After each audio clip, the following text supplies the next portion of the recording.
How bad can it really be for your testosterone level if you don't get enough sleep each night? Is it really that big of a deal? Does sleep even affect testosterone at all? Well, that's exactly what we're going to talk about in this week's podcast. Let's get started. Welcome back, everybody, to the Building Lifelong Athletes podcast. I'm your host, Jordan Rennicke. Thanks so much for stopping by. I really appreciate it. Our goal here is to help keep you active and healthy for life through actionable, evidence-informed education. We hope you like what you see. Today, we're talking all about sleep and testosterone, right? So we know that sleep is one of our pillars of health, right? One of the most critical things we can do, and for so many different reasons. And spoiler alert here, you can stop the podcast if you want.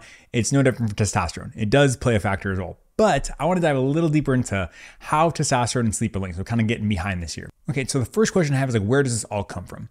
You'll see a consistent theme that I kind of like digging back to figure out, hey, where did this come from? Why is this pervasive? Because a lot of times we'll see things, right? We'll see things in the media and they say, X is Y, or this happens because of this. And I was wondering, have we actually checked that? Is this true? Where does it come from? And more just intellectual curiosity. I'm like, hey, what does it actually mean? Where does that come from? How do we know what we know? And so I kind of like digging back to see a little bit first to make sure just directionally in the right area. Obviously, I'm not combing through every single paper ever written since the 1950s. That would be impossible. But I kind of just look back and say, hey, directionally, what does the data seem to show? And then where does that come from? So as with most things, this kind of started with observational data. Some epidemiologic stats, though, about 28 to 40% of people are saying that they don't get enough sleep every night. Since they're saying they're getting less than 7 hours of sleep per night. And the recommendations are to get between 7 and 9. So, anywhere from 28 to 40%. So at least a third of people are sleeping less than 7 hours a night. That's probably not ideal. And we do know that poor sleep is linked to a lot of different bad outcomes. Just literally pick a health outcome, and having poor sleep is probably related to it. Things specifically that come off the top of the head, I think about our type 2 diabetes, obesity, even cardiovascular events, things like heart attacks. There's just so many things that are affected by poor sleep that it kind of makes sense intuitively, right? That okay, if we have poor sleep, then it should do something to testosterone. So that's kind of what directionally it makes sense. Like I said, it checks out mechanistically that sleep is super important. So it probably affects some really important systems in our body. The first kind of study looking at this overall in the early 70s showed that testosterone seemed to peak and coincide with REM sleep. So we think about REM, there's different stages of sleep in different cycles. And, there's kind of a whole sleep cycle and we kind of roll through these different phases. If you want more about that earlier podcast, we talked about sleep kind of in the Necessary 9. We did talk about that. And if you want more, you can talk about that. But it seemed like early in the 70s, they're saying, hey, these testosterone peaks, we seem to have peaks during REM sleep. So these deeper stages of sleep. And then, like I said, on top of that was kind of the first one, whoa, maybe testosterone and sleep is related. We'll kind of go from there. And then kind of some additional studies, we had similar sleep deprivation studies that also showed that when sleep was deprived, testosterone levels started to decrease. So once again, showing hand in hand that, okay, maybe as we're decreasing our sleep, we might have a lower amount of testosterone. So once again, directionally, saying, hey, this looks like something's going there. And then we've also had longitudinal observation studies going from there. And, that kind of also corroborate this as well. So once again, kind of started with this idea we saw testosterone go down when we are sleep depriving people, and then kind of progressed to bigger, larger cohort studies that we've looked at here. And so what is the actual mechanism between testosterone and sleep? Or is there a valid mechanism that makes sense mechanistically and actually turns out to come to fruition? Well, we're not entirely sure what this is. There's some ideas on what it might be, but there's definitely nothing slam dunk saying hey, this is the reason why testosterone is linked to sleep or XY. There's a couple things that we'll talk about here. Like I said, first of all, we do think testosterone secretion is tightly linked with sleep. And like I said, peak levels occur just before or after REM onset. So once we get into that REM part of our sleep cycle, that is deeper sleep, that's when it seems to happen. And this takes about 90 minutes for testosterone to get restored, to its peak after we've kind of started sleeping. And it kind of makes sense, think about sleep cycles are generally around 90 minutes. So what essentially the way I read that is, hey, it takes us about 90 minutes for testosterone to kind of peak again, get back to its normal levels, because it takes us about that long to get into our deep sleep cycles, kind of around that REM area. And so theoretically, if we have fragmented sleep, that can disrupt our testosterone release, right? So if you think about it, if we need that 90 minutes or we need to get to that REM, if you are just, I think about having a child, having a child, it is definitely will wreck your sleep. That's for sure. And it will make very fragmented sleep. Anybody who's lived through that understands that, but kind of get that thing where maybe you're dozing off, you don't quite get to that 90-minute, 2-hour period. That's where that kind of sits in. You just never feel restful. But that's the situation we're thinking about where you don't quite get to those 90-minute blocks. You don't quite get to that deep sleep that may decrease the release of testosterone. So that's one thing we think about. However, like I said, this doesn't always track in terms of sleep issues and low testosterone. So it's not like 100% locked in. Oh, like if you have sleep deprivation all the time, you're low testosterone. As we know, like I said, every podcast you can turn into and just be like, okay, Jordan's going to say some things and show about like directionally things that may be happening, but I bet he doesn't have anything like definitively 100% rock solid. Well, no, that's because that's science. We're never going to be like, and if someone's saying, hey, I definitively know this is all the time in an area that's a little gray, then like I said, I wouldn't trust that person. But like I said, this is not a huge deal, meaning it doesn't really matter what the explicit mechanism. It would obviously be great to know, so we can adjust that later. But like I said, this is the direction that we're seeing. But that being said, there are studies where it doesn't necessarily track with those who have low testosterone and sleep issues. It doesn't necessarily looks like they go hand in hand. So there's some people are saying that, hey, they have sleep issues and they don't have low testosterone. Other people are saying, hey, I do have sleep issues. I don't. Like I said, every single instance I've seen in the literature saying sleep issues with normal or low testosterone, that's there. Also, they looked at kind of the other end, saying people who've taken like testosterone replacement. So theoretically, if we have loss of testosterone, does it affect sleep? They also might have sleep problems. And so it's definitely not 100% solved, that's for sure. But like I said, that's just what I want to just play devil's advocate, saying, hey, there's a little caveat there. Another idea for why it may be happening is it may have to do with free testosterone levels during sleep. They say that, hey, maybe as you are sleeping, there's actually some ideas for like kind of like pressures between the different chemical gradients that as you're sleeping, that allows more free testosterone to increase while you're sleeping. And that leads to an increase in testosterone.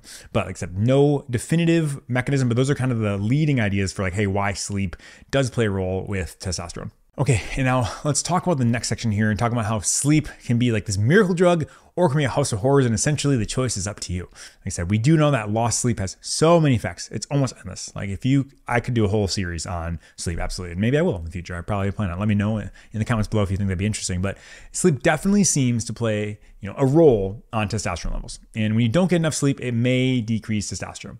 Some of the papers I looked at, you could kind of expect to see a difference around, like I said, some papers mentioned as little as like 5 nanograms per deciliter difference in per hour loss. So if you lost 1 hour, you'd lose about 5 nanograms per deciliter of testosterone, which really is not. If you go back and talk to or listen to our previous podcast, you know that there's a huge variance in the testosterone tests. So 5, I'm like, meh, whatever.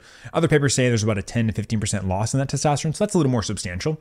But all I know is like the only thing they found to have a stronger association than sleep with testosterone in these specific studies was BMI. So we've kind of harped on that multiple times. Like I said, it's pretty consistent with what I've previously talked about, how it's like, hey, the big rocks are the big rocks. And I do think sleep is a big rock. I will say that. But like I said, once again, it's all those things. There's no free lunch. We start to see people will say, oh, you need to do this for testosterone or this for testosterone. And at the end of the day, like really what it's going to come down to is a holistic lifestyle change. It is not going to be a quick fix anywhere. There's not one supplement. There's not one food. There's not one specific exercise. It's going to be a holistic lifestyle chain that is going to lead to a change in testosterone. And so that's one thing that I mentioned. Like I said, it's not sexy. It's a little boring, but I think it's very important. And so overall, there was one thing that I thought was kind of interesting. They kind of looked at the different factors of sleep. Obviously most of the literature just talks about sleep quantity, meaning, hey, how many hours of sleep do you get tonight? But is there something to different metrics of sleep that actually may make a difference to testosterone? Well, that's possible. And one thing they looked at was sleep quality. And it seems like your sleep quality actually matters. The quantity, like I said, is definitely important. If you can't do that though, like can we focus on getting quality sleep? That may be helpful. There's some data showing that those who felt more tired during the day, which is kind of a proxy for sleep quality, had lower testosterone. So what they're saying here is those who get enough sleep, meaning, hey, I get my 7 and 9 hours, but I still just feel like garbage all day. I feel really, really tired. That is a proxy in these studies for people who had poor quality sleep. And those people tended to have lower testosterone levels. So it's kind of indicating that maybe the actual sleep cycles play a role in testosterone levels. And it's super plausible, right? Maybe they aren't making as much, quality sleep. They're not getting into that REM deep sleep. And so that's super important. So the question is sleep quality actually the most important? Maybe, possibly. We'll see.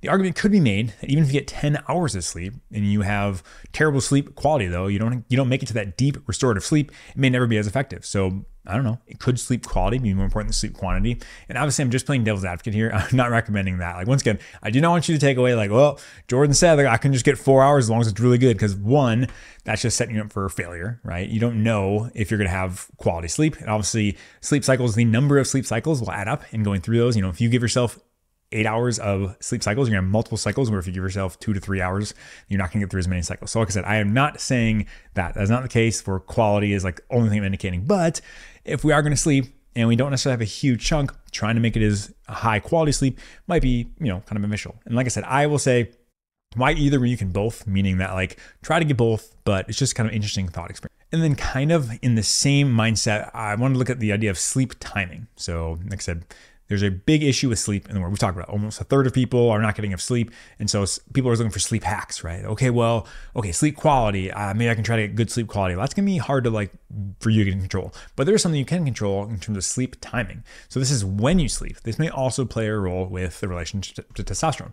So there was a study I was looking at was showing various timing of sleep restriction. They kind of found that we had 2 nights of 4-hour sleep restriction late in the night. That was similar to 8 hours of sleep. But when, the sleep was either completely restricted, meaning they got no sleep in the night, or they got 4 hours early in the night, they had lower testosterone levels. So what they're saying here is essentially what they did. They had these groups that looked at it and said, all right, we're going to restrict your sleep. It's either going to be early in the night, late in the night, or the complete night. Or then a control group, obviously, who just slept 8 hours, or they can kind of compare them to themselves. So, but overall, what they found is those who had the sleep later in the night, so they stayed up later, and then got those only 4 hours of sleep, they actually had similar testosterone levels to those who had that 8 hours of sleep. But those who only got their sleep early in the night versus those who lost all of their sleep, essentially, those both had lower testosterone. So it had a negative effect if you had sleep early in the night, but not later, or if you just missed sleep, which that makes sense. Like if you just don't sleep at all, obviously it's not going to be a good time. It doesn't get any fun, but I thought it was really interesting. So you may be onto something here. If you only have one choice, maybe stick with a later bedtime. But like I said, once again, this is not a good plan.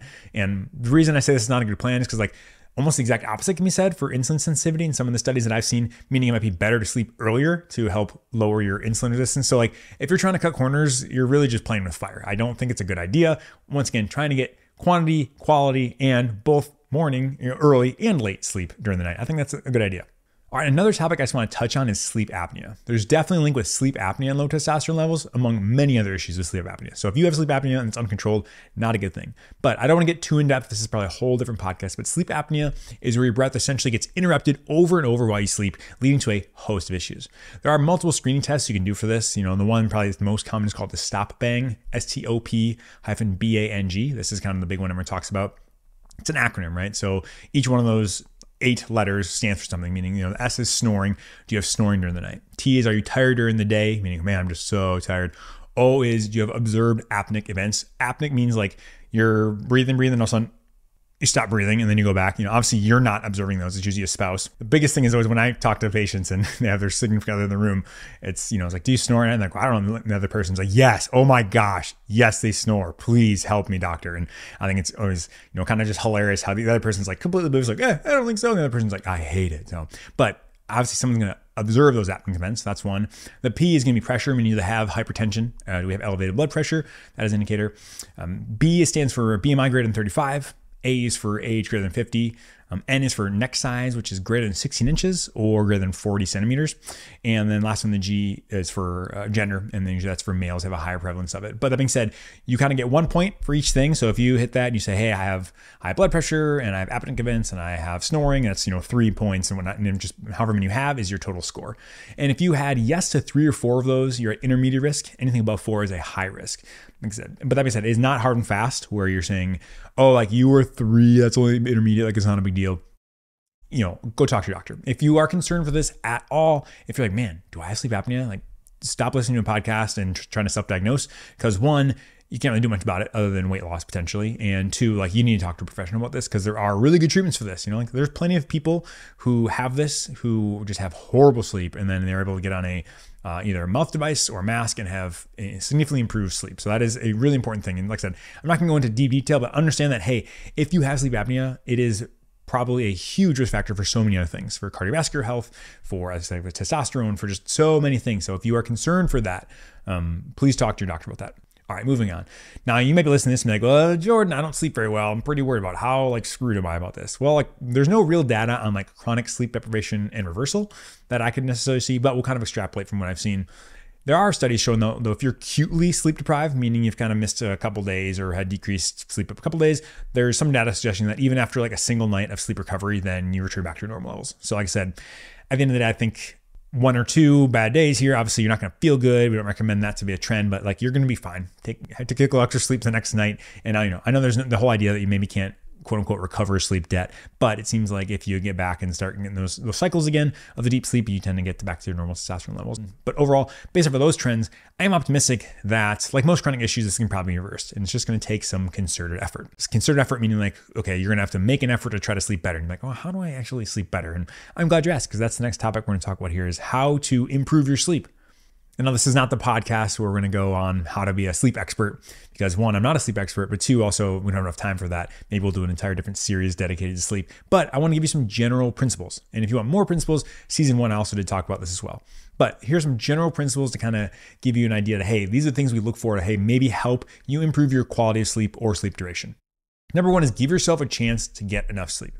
I know it sounds stupid, but if you're not in bed for at least 7 to 9 hours, then it's going to be hard to sleep for 7 to 9 hours, right? So I would say get at least 7 to 9 in bed hours. That means you're there and giving yourself the opportunity. Now, that does not mean you just sit there and lay in bed for hours and hours and hours if you can't fall asleep. That's actually not recommended. I recommend you get up, get around, don't stimulate yourself with screens or anything like that. But that being said, it's hard to get 7 to 9 hours if you're not at least in bed for 7 hours. So that's number 1. Number 2 is get a routine, right? They recommend going to bed at the same time, getting up at the same time every day, kind of starts getting on that circadian rhythm, right? Like, hey, this is when I wake up. This is when I go to bed. That can be helpful.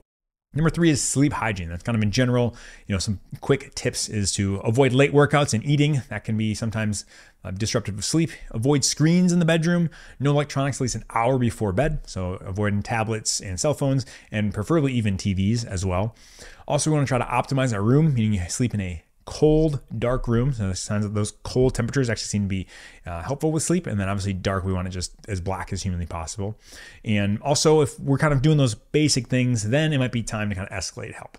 And there are many professionals who can help you in terms of talking with, counselors, therapists, sleep medicine specialists, all that stuff. You can also get CBT or cognitive behavioral therapy for sleep, which can be helpful.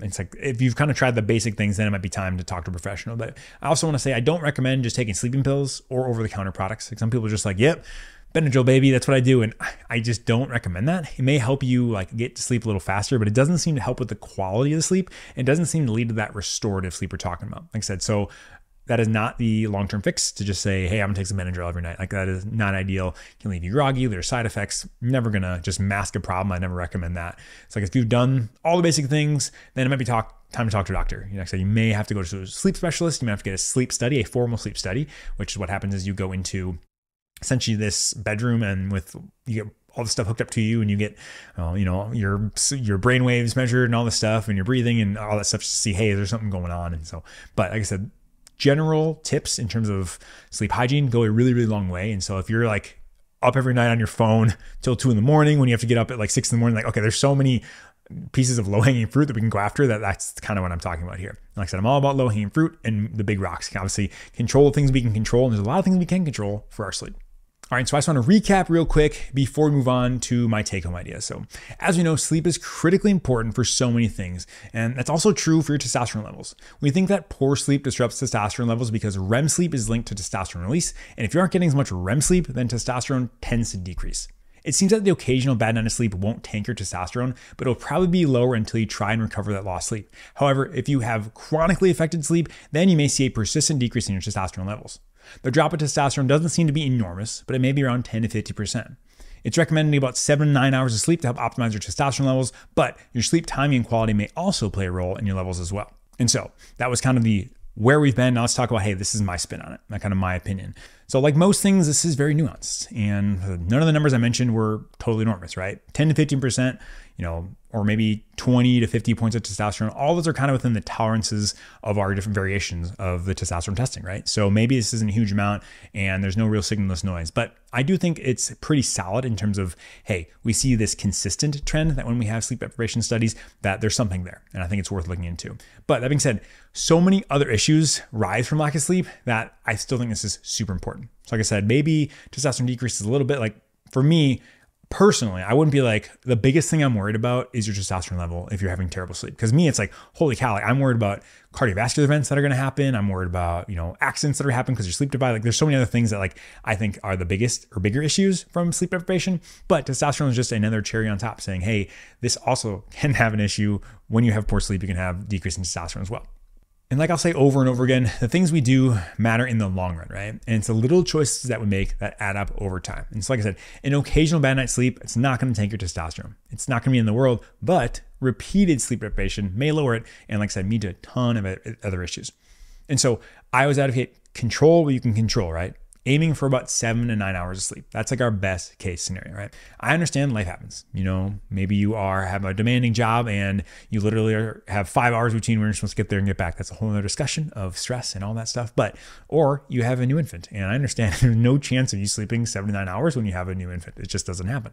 But understanding that's a goal, and that's what we're going for. So number one is just giving yourself a chunk of time to sleep. That's ideal, because what we're talking about next in terms of quality and the onset, like all those things will be dependent on just giving yourself opportunities to sleep. But like I said, if you can't do that, if you can't get 7 to 9 hours, then get what you can get. Obviously get as much as you can. And then we're trying to aim for good quality. So when I mean good quality is, like I said, we're trying to get into those sleep cycles. So maybe quicker onset and get down into those levels as quickly as possible. Obviously you can't control that. You're like, let's go.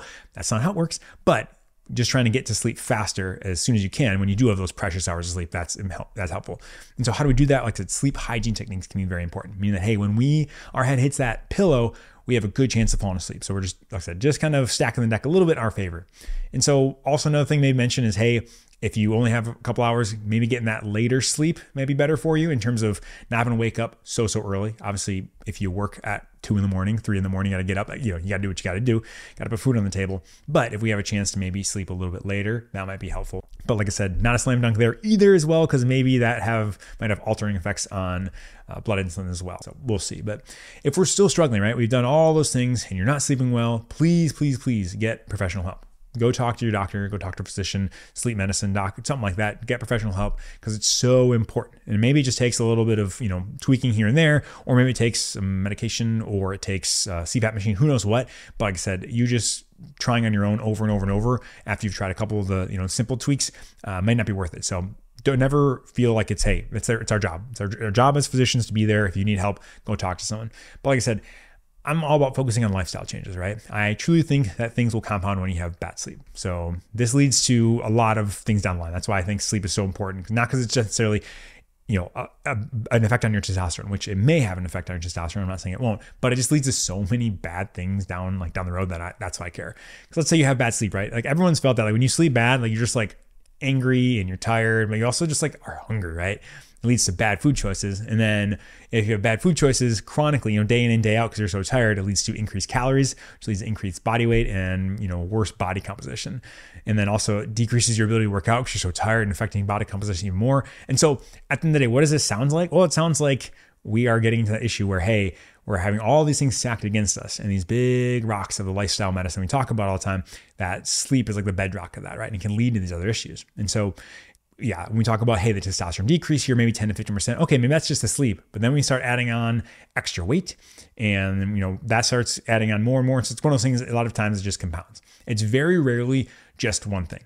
Like I said, you'll see that all the time on the internet because it's super helpful and it's nice for shorts to say, this is the one thing you need to do. But truly, the one thing you need to do for improving your testosterone is radically transform your lifestyle and have solid lifestyle choices. That's really it. Sounds super simple, right? No, obviously we know it's not simple, but those are the big things over and over. I consistently see in the data that it's like, okay, these things here can do this and that, but like at the end of the day, step back, what are our big rocks? We're talking about sleep, diet, exercise, body composition. Those are like the biggest things that I've seen for testosterone. Like I said, it's never just one thing. It's not like, hey, if you want to skyrocket your testosterone, do this one thing. No, it's like, hey, we need to have an entire lifestyle based around kind of being healthy, and having a, quote unquote normal or healthy testosterone is pretty much going to be a byproduct of just living a healthy lifestyle. Like I said, I'm never going out there saying I need to raise my testosterone.